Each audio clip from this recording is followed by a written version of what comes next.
임하시기를 간절히 주님의 이름으로 축복합니다. 아멘. 네, 여기 먼저 앞서 한번 그림을 한번 보겠습니다. 이 그림을 보면 어떤 것이 떠오릅니까?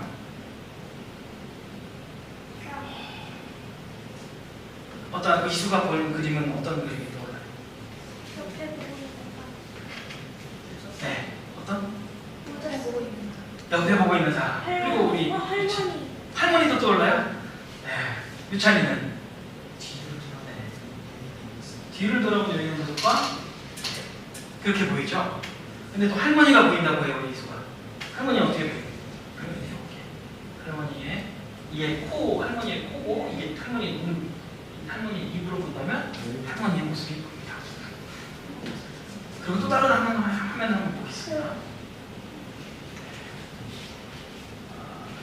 그것을 볼 때 어떤 곳이 앞쪽이라고 생각되십니까?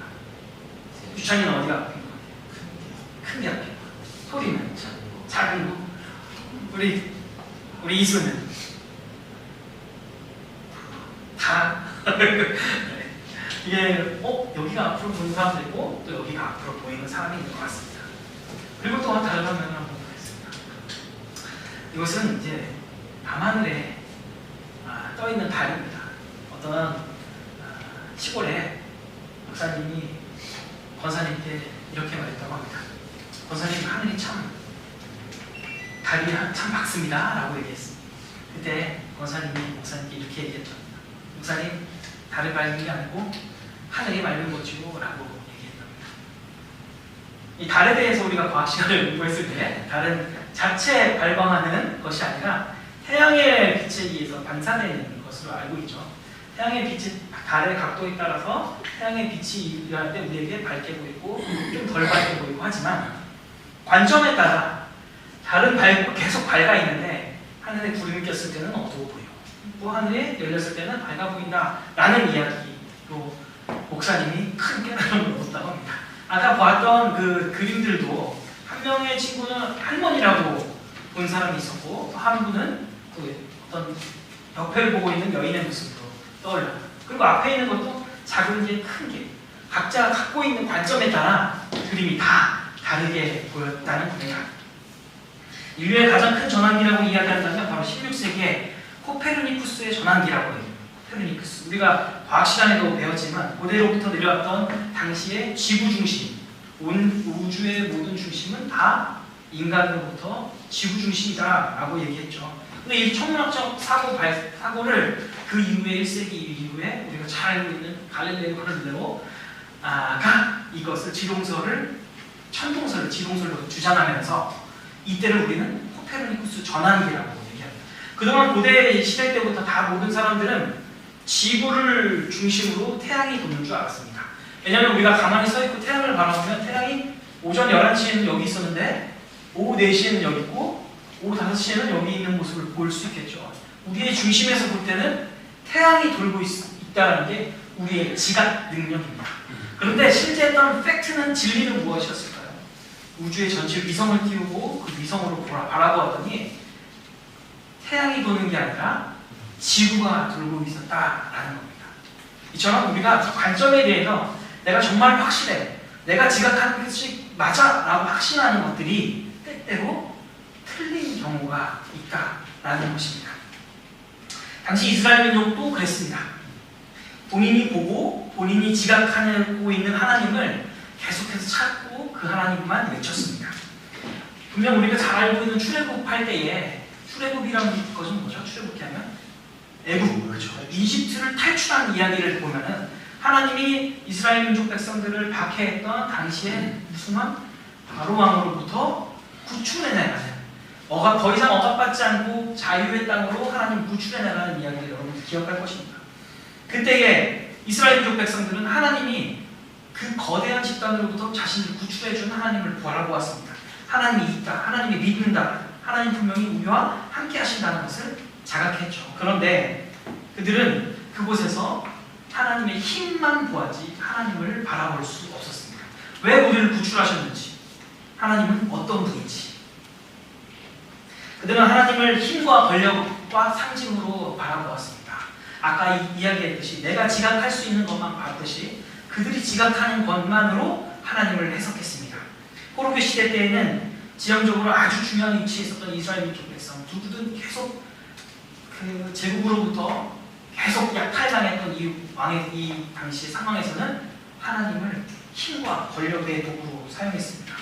거대한 페르시아, 아수르, 바벨론으로부터 이 어려운 그 지킬 하나님, 그 하나님으로만 갖고 지각할 수밖에 없었던 이스라엘 민족 백성이었습니다. 힘의 상징, 자신을 지킬 수 있는 하나님, 국력과 조직, 다시 말해서 내가 필요로 하는 하나님으로만 그들이 바라볼 수밖에 없었습니다. 이때 이스라엘 민족은 하나님이라는 존재에 대해서는 전혀 궁금하지 않고 그저 나의 필요를 채울 수 있는 껍데기인 하나님이 필요했습니다. 오직 내가 지각한 것에서만 지각한 것으로만 하나님을 이해했습니다. 내가 지각할 수 있게 심지어 하나님을 형상화하려고 했습니다. 금송아지를 만들고 하나님은 부와 권력을 상징할 거야 하는 금송아지를 만들기도 했고요. 그리고 힘의 상징으로 야훼 하나님을 전쟁의 하나님으로 몰아가기도 했죠.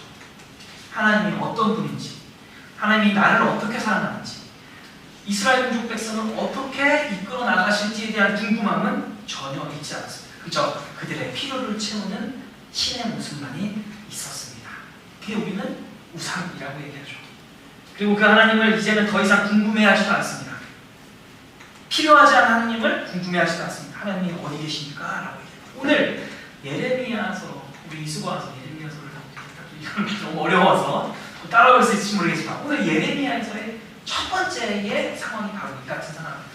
함께 말씀을 한번 보겠습니다. 예레미야서 2장 5절 6절 제가 있습니다. 나 주가 말한다. 너희 조상이 나에게서 무슨 허물을 발견하였기에 나에게서 멀리 떠나가서 헛된 우상을 쫓아다니며 자신들도 허무하게 되었느냐. 그리고 이어지는 6절 말씀에 이렇게 이야기합니다. 우리를 인도하신 주님은 어디 계십니까? 라고 얘기합니다. 그리고 8절 말씀에 이어지는 8절 말씀에 나 주가 어디에 있는지를 찾지 아니하며 라고 이야기합니다. 주님은 어디 계십니까? 나 주가 어디에 있는지 그들이 하나님을 찾지 않는다 라고 이야기합니다. 예레미야서의 이스라엘 민족 백성과 하나님의 관계를 이렇게 얘기합니다. 그들은 나를 찾지 않았다 라고 얘기합니다. 겉때는 이 말씀 속에 하나님의 속상함이 묻어납니다. 자신을 찾지도 않는 이스라엘 민족 백성에게 하나님이 그들에 의해서 이런 마음을 표합니다. 내가 속상하니 내가 너희와 함께하고 싶다. 그들이 내가 누군지, 내가 어디에 있는지 찾지 아니하는 것에 내가 너무 속상하다.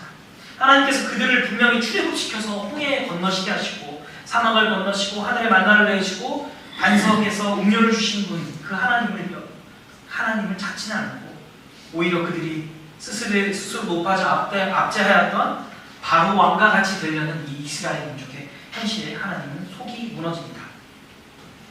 하나님은 억압받는 자도 없고 공의롭고 평화로운 세상을 그들에게 선물하고 싶었지만 그들은 그 하나님을 기억하지 않습니다.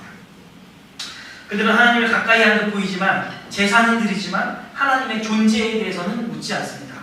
여호와께서 어디 계시냐 묻기조차 하지 않습니다. 당시에 하나님을 예배하는 제사장들조차도 하나님의 존재에 대해서는 묻지 않습니다. 그저 우리의 필요를 채우는 하나님만 자기에게 지각될 뿐입니다. 하나님은 자신의 존재를 분명히 드러내시지만 지각하는 것 외에 자신의 관점에 사로잡힌 한 하나님을 볼 수 없게 된 지금 현재 이스라엘 상황, 보려고 좋지도 않는 상황. 여러분들은 이 이스라엘 민족 백성처럼 하나님을 보려고 하지 않는 자세를 취하고 있습니까? 아니면 오늘도 하나님이 누구인지, 하나님이 어떤 분인지, 하나님 나에게 어떻게 사용하실지에 대한 궁금함을 가지고 있습니까? 우리의 기독교는 이렇게 얘기합니다. 그런 궁금함을 갈망이라는 표현을 하죠. 오늘의 구약의 말씀 예레미야는 자기의 눈앞에 보이는 현실에만 멈춰서 있는 이스라엘 민족 백성에게 분노하신 하나님의 말씀을 대언합니다. 이렇게 대언합니다.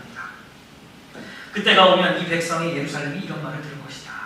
소용돌이치는 열풍이 사막에 불어온다. 나의 딸 나의 백성이 사는 곳으로 돌아온다. 이어지는 11절 10절 말씀도 비슷하게 거센 표현으로 하죠. 그때의 하나님의 심판이 분명히 온다라고 얘기하는 거죠. 너희들 더 이상 나의 존재, 나와의 관계를 끊으면서 살다가는 거센 폭풍이 몰아치고 사막의 바람이 불어올 것이며 너희들이 생각한 것 그 이상으로 멸망의 때가 올 거야. 그런데 오늘 이 말씀에 주목해야 봐야 될 것은 하나님의 표현입니다. 이 11절 말씀에 하나님이 이스라엘 백성을 이렇게 읽었습니다. 나의 딸, 나의 백성이라고 고백합니다. 아까 앞서 이야기했듯이 하나님이 이스라엘 민족 백성에게 서운함, 속상함이 이곳에 이 단어에 묻어있다라고 볼 수 있죠. 이어지는 말씀 22절 말씀도 한번 보겠습니다. 나의 백성은 참으로 어리석구나. 그들은 나를 알지 못한다. 그들은 모두 어리석은 자식들이여 전혀 깨달을지 모른다. 오히려 악한 일에는 굉장히 지혜롭고 슬기로울지 모르겠지만 하나님을 바라보는 데에는 신경을 쓰지 않는다라는 표현인 거죠. 하나님이 알기 싫다. 그들은 하나님을 알기 못했습니다. 하나님에 대해서 가장 많이 들었기 때문에 하나님에 대해서 가장 많이 알아야 될 제사장조차도 궁금해하지 않았고 어려서부터 부모님을 통해서 들었던 출애굽시키신 하나님의 역사를 매일매일 들었음에도 불구하고 하나님에 대해서 무지했습니다. 하나님을 알지 못했다는 것은 하나님을 알기 싫어했다는 뜻입니다. 자기 눈앞에 당장 보일 필요의 존재를 찾았을 뿐 하나님이란 존재 자체에 대해서는 생각하고 싶지 않았습니다. 하나님 그들에게 심판을 예고합니다. 이 말씀에는 하나님의 자비와 긍휼을 보기 어렵습니다. 그러나 아까 얘기했던 하나님의 속상함이 드러난 단어가 있었습니다. 아까 히브리 표현으로는 밭암미라는 표현인데 내 딸아 백성아 라는 표현이 듭니다. 하나님 분노하고 하나님이 너희들 당장 이렇게 된다면 심판하리라 라고 얘기했지만 그 안에 그들을 부르는 표현이 하나 있습니다. 밭암미 내 딸아 내 백성아. 하나님이 이스라엘 민족 백성에게 사랑하는 마음과 애통하는 마음이 여러분들은 들리십니다. 요즘에 찬양 가운데 이런 찬양이 있습니다. 사랑하는 내 딸아. 하나님의 열심히 있는 찬양이니까 같이 한번 해볼까요? 하나님이 이렇게 찾으셨던 것 같아요. 하나님께서 우리를 부르시고 사랑하는 딸아, 사랑하는 딸아 이렇게 불렀어요. 사랑하는 내 딸아 너의 삶도 내게 귀하다. 너와 함께 걸어가는 모든 시간이 내게 귀하다. 사랑하는 아들아 내 연약함도 내게 흠이라 너로 인해 잃어버린 나의 양들이 나오리라. 하나님이 이렇게 부르십니다. 사랑하는 따라 사랑하는 대로. 그러나 분노하고 그들에게 대한 심판은 명확하십니다. 오늘 이 말씀을 들을 때 여러분들은 어떤 생각이 듭니까? 하나님이 사랑하는 백성에게 제발 돌아오라는 간구함이 여러분들에게는 들리십니까? 이스라엘 백성아 너희들이 회개하고 돌아온다면 나는 사랑하는 내 딸, 아버지가 내 딸을 받듯이 우리가 그 복음서에 나오는 돌아온 탕자 이야기를 들으면 알겠지만 아버지가 돌아온 탕자에게 아무것도 묻지 않고 보듬어 줬듯이 하나님은 그렇게 받으실 거란 마음이 고스란히 담겨져 있습니다. 우리는 되게 돌아선다, 회개라고 생각할 때 내가 저지른 탈선 행위를 돌이킨다라고 생각합니다. 반성하는 것, 내가 앞으로 이렇게 살지 않겠습니다. 돌이킨다라는 것에 주목하죠. 그러나 이 그리스도인이 얘기하는 이 회개는 그 이상의 것을 얘기합니다. 그보다 더 훨씬 근원적이고 본질적인 문제, 참된 것을 이야기합니다. 바로 오늘 우리가 회개해야 할 것은 내가 하나님으로부터 하나님으로부터 무슨 일을 잘못했고를 반성하는 것 그 이상으로 내가 하나님의 존재에 대해서 갈구하지 않았구나. 하나님을 누구신지 궁금해하지도 않았구나. 하나님이 어디 계신지 생각지도 않았구나 라는 것이 바로 회개의 근본입니다. 하나님을 궁금해하지 않는 것, 내 필요에 의해 내가 지각한 하나님만으로 보는 것, 그것이 바로 우리가 돌아서야 될 부분입니다. 이 회개에 대해서 이 제4세기에 있었던 교부 신학자인 그레고는 이렇게 얘기합니다. 비존재 가운데 존재하고 있다. 참 어렵죠. 비존재 가운데 존재하고 있다. 그러니까 우리의 존재가 하나님의 존재 앞에 비존재라고 생각하는 그 존재가 우리 삶 속에 존재하고 있다라고 하는 겁니다. 그것이 바로 우리가 하나님 앞에 바로 서 나는 하나님 앞에 내가 자각한다는 것, 이 연약함, 이 한계, 이 모든 것을 주님 앞에 인정한다는 행위입니다. 내가 자각하고 있는 지구는 분명히 내가 자각하고 있는데 지구의 중심을 통해 태양이 돌고 있어라는 이것을 다 내려놓음에서부터 출발한다는 겁니다. 나는 하나님보다 알 수 없습니다. 나는 연약합니다. 내가 보는 게 전부가 아닙니다라고 생각하는 것 자체로 우리의 회개의 시작은 출발합니다. 우리는 아무것도 아닌 죽고 썩어져 버릴 것에 대해서 목숨 걸고 살고 있는 우리의 인생. 실상 우리가 지금 생각해보면 이렇게 이 믿음으로 바라본다면 지금 사는 이 인생이 그저 하나의 우리의 해프닝일 수 있는 이야기일 겁니다. 우리는 영원한 하나님을 구한다고 말하지만 실제로는 영원한 하나님을 바라보고 있을까? 우리가 오늘 다시 한번 더 생각해보기 원합니다. 이 말은 무슨 말일까요? 하나님은 내가 지각하는 것 그 이상으로 크신 분이고 그분 앞에서 나를 겸허히 낮추고 그분의 존재의 품에 안긴다는 것, 그 자체가 바로 회개라는 것입니다. 믿으십니까? 오늘 이 복음서는 우리가 너무 잘 알고 있는 말씀입니다. 아까 누가복음 15장 1절에서 10절까지의 말씀은 그 이후에 나오는 말씀과 동시에 우리가 잘 알고 있는 세 가지의 공통된 비유입니다. 하나는 잃은 양의 비유, 우리가 잘 알고 있는 거죠. 우리 이수 주일학교 교회학교를 다닌 적이 있는 100마리의 양이 있다면은 그 중에 한 마리의 양을 잃어버렸을 때 예수님은 목자는 어떻게 하셨죠? 어떻게 했죠? 99마리의 양을 주고 한 마리 양을 찾으러 다녔다라고 이야기하고, 그리고 한 드라크마의 똑똑하죠. 한 드라크마의 이야기. 드라크마라면은 조금 우리의 화폐의 가치로는 모르니까 어떤 은 4.5g 뭐 이렇게 얘기하는데 실상으로는 우리의 하루의 이 노동의 사기라고 생각하면 될 것 같습니다. 10만원, 20만원 뭐 이 정도. 한 드라크마를 잃어버렸을 때에 나오는 행동에 대해서 비유합니다. 그리고 세 번째로는 우리가 잘 알고 있는 돌아온 탕자. 방탕하고 아버지의 재산을 뺏어서 자신의 일을 향유하는 데만 온통 다 썼던 그를 받아준 아버지의 이야기. 이 세 비유의 이야기를 오늘 누가복음 1장부터 10절까지의 말씀 함께 나누었습니다. 이상한 이 목자입니다. 생각해보면 우리가 어릴 때부터 우리 교회 저도 어릴 때부터 신앙했는데 잃은 양의 비유를, 잃어버린 한 마리의 양의 비유를 들으면 사실 이상한 게 그렇게 없는 것 같습니다. 그런데 우리가 일반적으로 이 이야기를 생각해 봅시다. 한 마리의 양을 찾겠다고 99마리의 양을 위험한 들판에다가 놔두고 주인은 그 한 마리를 찾으러 온갖 자신의 일을 다 매진합니다. 누구라도 이 목자는 목자의 자격이 없다고 판단할 겁니다. 우리는 교회를 다녔기 때문에 이게 그냥 익숙한 말씀이라고 생각하지만 혹 한 마리 양은 사실은 별건 아니죠. 재산 중에서 예를 들어서 10,000원이 있었는데 100원을 잃어버렸다라고 생각하면 어떻겠습니까? 100원? 그까짓 것? 두고 갈 수 있겠죠. 우리의 일반적인 사고의 방식은 이렇습니다. 99마리가 혹시 다치면 어떻게? 99마리가 누군가에게, 늑대에게 피해를 입으면 어떨까? 이 목자는 성실하지 못한 목자입니다. 맹수와 도적이 수시로 출마하는 들에 방치된 양들, 이거 어떡할까? 게다가 양무리 전체를 위태롭게 만드는 그 양을 찾아 어깨에 메고 기어하면서 돌아오는 이 목자의 처신은 목자를 잘 따르는 나머지 양들에게 공분을 살 것 같습니다. 나를 지키지 않고 뭐 했나? 결정적으로 문제가 되는 사안은 또 한 가지 있습니다. 돌아와서 무엇을 하기 시작합니까?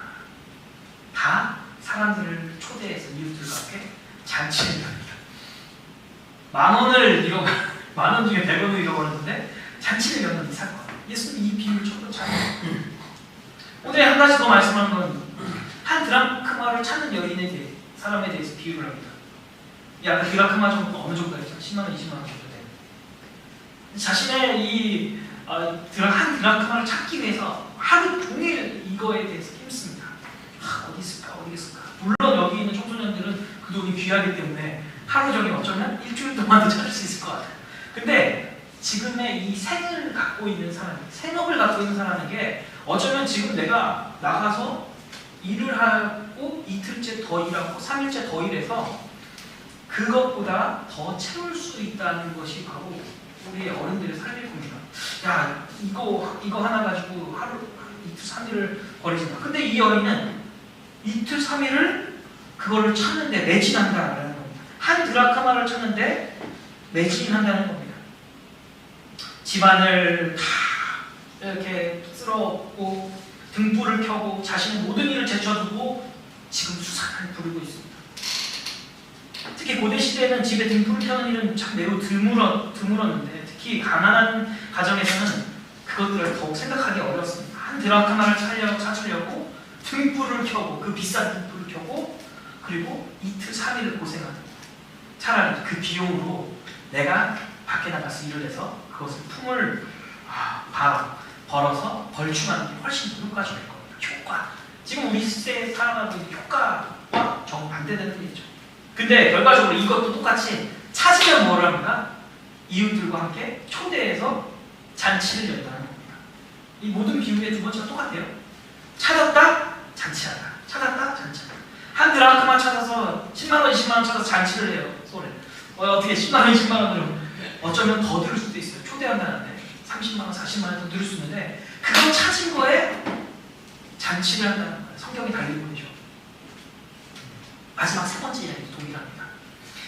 자식이 충분한 부모님에게 훈계를 받을 지금 요건을 갖추고 있습니다. 첫 번째 요건은 지금 부모님의 재산을 훔쳐갔습니다.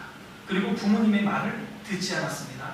그리고 그 재산을 훔쳐간 것에 대해서 다 탕진하고 아무것도 남은 것 없이 온 아들입니다. 근데 그 아들에게 부모님이 뭘 하냐면 그저 아들이 돌아왔을 때 그 품에 안아주십니다. 그리고 뭐하죠? 똑같이 뭐 했을까요? 그 다음에 잔치예요. 잔치가 하는 거죠. 지금 아들이 돌아가는데 이 자식이 지금 내가 평생을 벌어온 내가 3억을 벌려고 얼마나 힘들었는데 3억을 다 탕진하고 온 아들에게 끌어안고 눈물을 흘리며 그 다음에 마이너스일 것 같은데 잔치하는데 사람들 다 초대해서 잔치하는 이 세 가지의 비유를 삼부작 비유라고 하는데 이 세 가지 비유를 예수님은 왜 우리에게 뭘 알려주고 싶었던 것일까? 왜 예수님은 이런 비유로 우리에게 말씀하셨을까? 누가복음 15장 1절에서 2절 말씀 함께 읽겠습니다. 처음의 서두에 비유의 서두에 이렇게 나옵니다.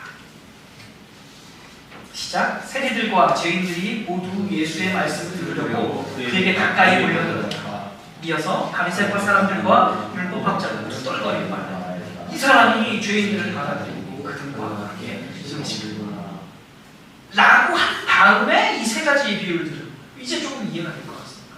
이 세 가지의 비유를 말씀하신 것은 그 직전 상황, 지금 15장이죠. 15장 직전의 말씀을 한번 이야기해 볼 필요가 있습니다. 14장 마지막 35절에는 이렇게 얘기합니다. 예수님, 들을 귀가 있는 사람은 들어라 라고 얘기합니다. 그리고 이어지는 말씀에 누가 등장합니까? 예수님과 식탁에 가까이 있는 세리와 창녀들. 이 세리와 창녀들은 쉽게 생각하면 이 시대에서 죄인 중에 죄인, 최악 중에 최악인 사람들. 심지어 하나님을 잘 섬긴다고 하는 사람들에게 있어서는 이 사람들은 멀리해야 될 부정할 대상이었습니다. 유대사회에서 헌장이라고 할 수 있는 시편 1편 말씀, 우리 3주 전에 우리 이주라 집사님의 가정에서 이 말씀을 읽었다고 하는 기억나실지 모르겠어요. 복 있는 사람은 악인들의 꾀를 따르지 아니하며 죄인들의 길에 서지 않으며 오만한 자들의 함께 앉지 아니하며 오만한 자들과 함께 앉자. 오만한 자들이 바로 이들이었습니다. 누구였죠? 세리. 세리는 불법을 행하면서까지 자신의 민족의 돈을 팔아가면서까지 살았던 아주 나쁜 사람으로 인식됩니다. 오만한 자를 앉지 않아요. 5절 말씀이 이렇게 나옵니다. 그러므로 악인들은 심판을 견디지 못하여 지인들이 의원들의 모임에 들어오지 못하리로다. 우리 안에 그들과 함께하는 것 자체가 부정한 일이었습니다. 그런데 그 부정한 세리와 죄인들, 회당에 출입을 못하는 이들과 예수님이 지금 거룩한 식탁에 함께 자리하고 있는 겁니다. 그리고 그 죄인들과 식탁에 하고 있는 사람 예수님이 이렇게 조롱하죠. 뭐라고 얘기할까? 아, 저 사람 봐봐. 저 사람은, 저 예수는 어떤 죄인들의 친구이고 먹기를 탐하며 마시기를 좋아하는 사람이다라고 조롱하죠. 이런 자리에서 이렇게 이런 세 가지의 비유를 얘기하는 겁니다. 야, 얘들아, 잃어버린 양의 비유를 99마리가 너희들 99마리에 초점을 맞추니 우리 하나님은 한 사람, 한 양에 초점을 맞춘다. 드라크마를 너희가 생각할 때 기회비용을 생각하고 여러 가지 병을 따졌을 때 나가서 일하는 게 낫다고 생각하지만 그것들을 하나를 찾는 것이 중요하다. 그리고 돌아온 아들이 오고 훈계하는 하나님이 아니라 그저 품으로 안는 하나님, 그리고 이어진 모든 게 다 거기서 혼자 하는 게 아니라 이웃들과 다 잔치를 하는 하나님을 소개하는 겁니다. 오늘 예수님 진짜 이들에게 종교적으로 아주 뛰어나고 아주 바르고 하나님을 안다고 하는 이들에게 예수님은 무엇을 얘기하고 싶었을까요? 예레미야 말씀과 오늘의 말씀을 함께 같이 생각해 보았으면 좋겠습니다. 바로 하나님의 은혜를 말하고 싶었습니다. 은혜. 우리가 매일매일 찬양하는 것이 은혜입니다. 하나님 한량없는 은혜 가축 은혜 아니면 살아갈 수가 없네. 은혜 아니면 은혜는 우리 교회에서 매일 듣는 이 은혜입니다. 근데 이 은혜라는 말씀을 오늘의 이 세 가지 비유로 설명할 수 있습니다. 은혜란 아들이 돌아온 탕자를 그저 아무것도 묻지도 따지지도 않고 안아줬던 하나님의 은혜, 그게 바로 우리가 고백하는 아버지 하나님의 은혜입니다. 99마리의 양을 두고 한 마리를 찾아가고 그 한 마리를 살린 것, 그 한 마리의 양은 하나님에 대한 은혜를 생각하겠죠. 드라크마도 마찬가지인 겁니다. 우리의 일상에 우리가 지각하고 있는 것은 우리가 마치 태양이 돈다라고 하는 우리의 지각이 있는 것 같이 영적인 눈, 하나님의 눈으로 바라보지 못한다면 어쩌면 기회비용을 생각해서 99마리가 더 귀하고 한 드라크마를 찾느니 차라리 밖에 나가서 일하는 게 낫고 돌아온 탕자를 받아주는 것은 우리의 이치와 윤리에 맞지 않는 행동이라고 할 수 있을 겁니다. 그러나 예수님께서 우리에게 명확히 하나님에 대해서 말씀합니다. 하나님은 그런 존재가 아니라 하나님은 은혜의 존재다. 예레미야가 얘기하는데 하나님이 자칫 잘못하면은 하나님이 지금 엄하시고 심판자의 하나님이라고 표현할 수도 있을 겁니다. 야, 너희들 지금 당장 이렇게 되면 사막에 바람들이 불어와서 너희들 이렇게 멸망하게 한다고 할지 모르겠지만 자세히 들여다보니까 아까 사랑하는 내 딸아, 내 백성아 라는 표현이 하나님의 마음을 고스란히 알려줍니다. 그저 너희 잘못했다고 고백하고 뭐 이게 아니야. 그냥 나에게 시선을 돌려라. 내 품 안에 안기려. 그게 다 내 은혜다. 그게 바로 너희가 회개하는 거다라고 얘기하는 겁니다. 지금 예수님께 듣고 있는 사람이 누구입니까?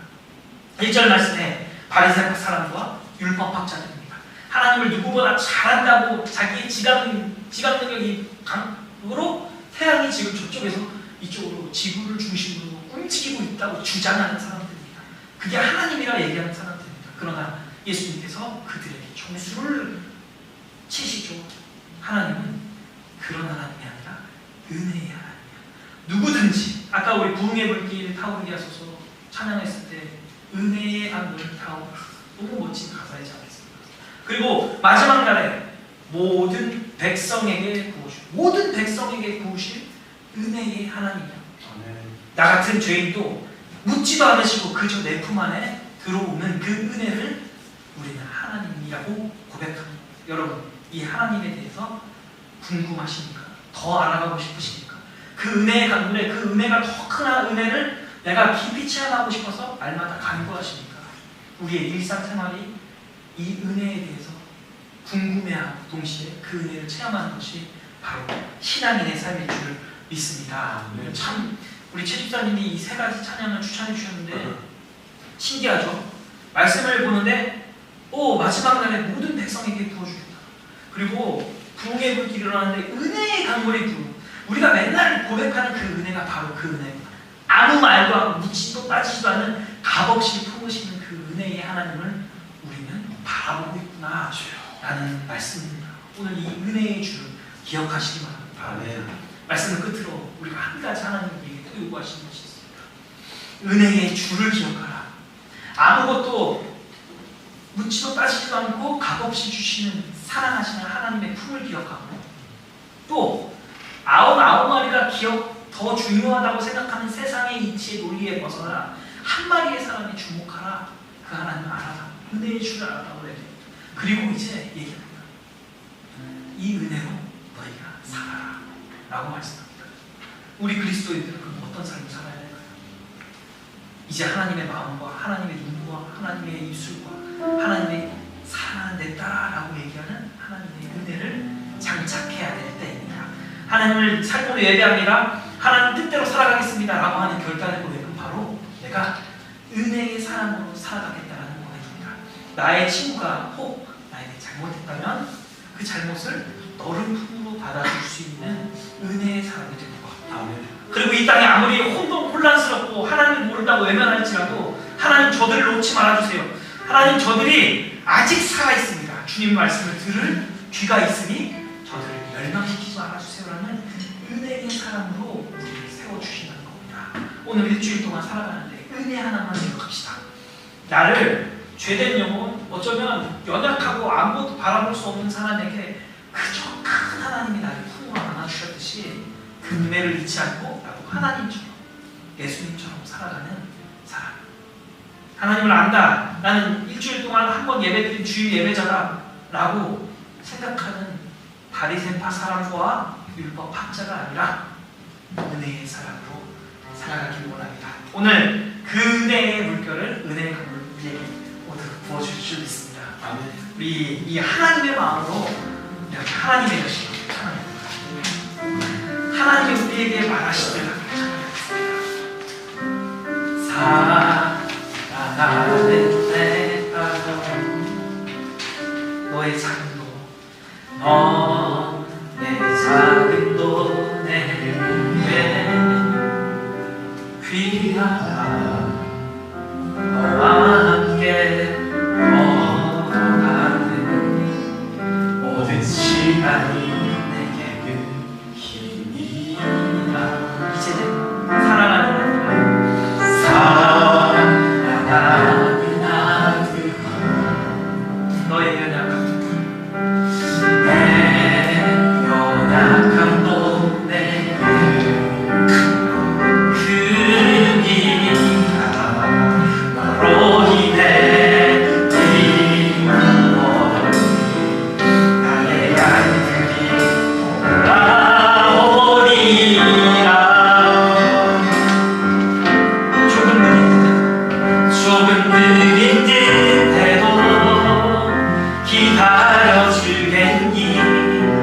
조금 더딘 듯해도 믿어줄 수 있니? 네가 가는 그 길 절대 헛되지 않으니 나와 함께 항상 앞이 보이지 않아도 나아가주겠니? 이해되지 않아도 사랑해주겠니?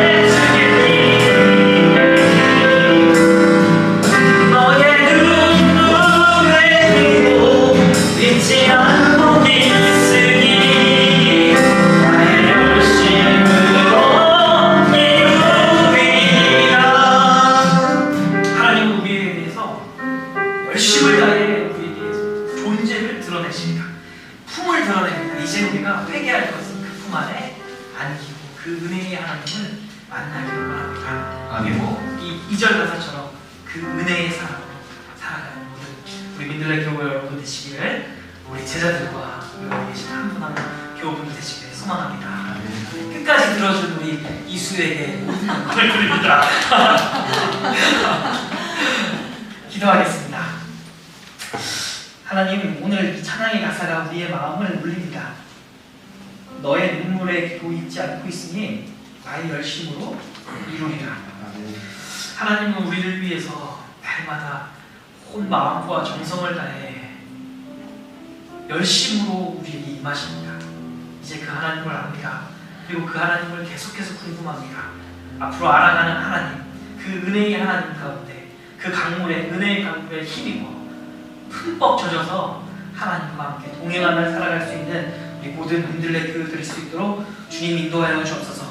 때론 연약할지라도 혹 주님 보시기에 작은 자일지라도 하나님이 우리를 크게 세우시고 귀하다 여겼사오니 그 은혜를 날마다 고백하며 지치지 않고 넘어지지 않고 하나님 크신 품 안에서 당차게 힘있게 살아갈 수 있는 우리 믿음의 사람들 될 수 있도록 주님 인도하여 주시옵소서. 아멘. 감사드리며 우리를 구원하신 은혜의 예수님의 이름으로 기도드리옵나이다. 아멘. 우리 오늘 예배 시간